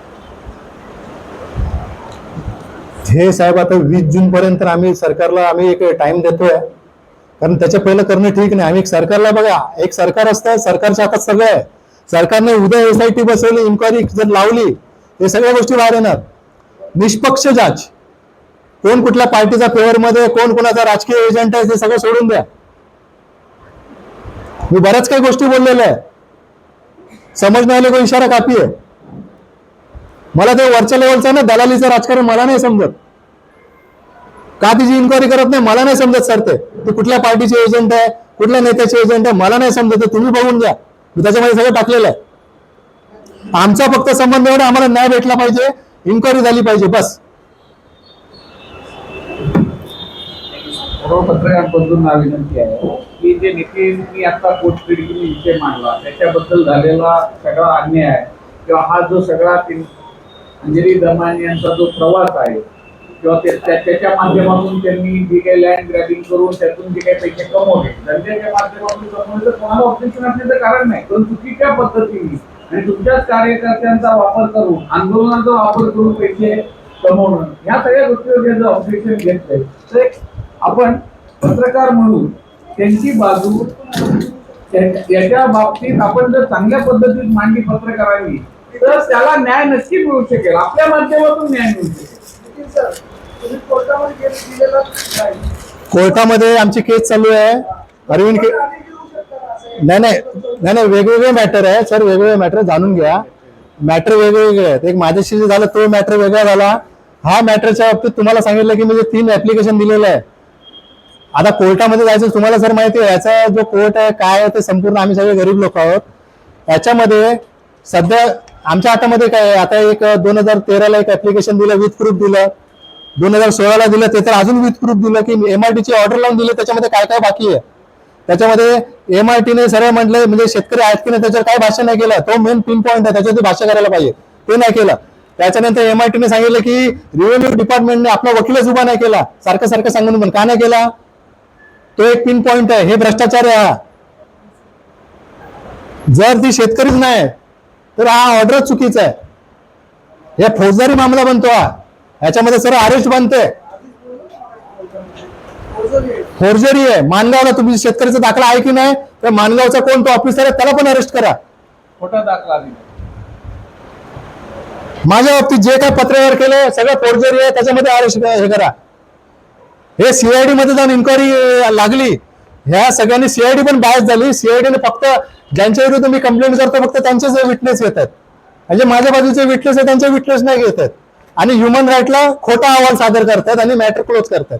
CDR रिपोर्ट काय काढलं नाही आणि उत्तर काय नाही. काय कारण आम्ही गरीब लोक आहे, आमच्याकडे काय वकील करायला पैसे नाही, कोर्टात जायला पैसे नाही, म्हणून काय पण आम्हाला सांगायचं. मग आता आमच्यासाठी कोण आहे, एक पत्रकार आहे आणि एक कोर्ट आहे. आमच्याकडे दोनच आता पर्याय उरलेत,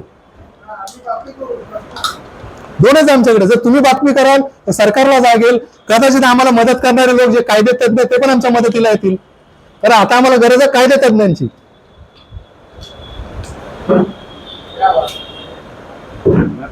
पत्रकारी और कोई है नहीं, क्योंकि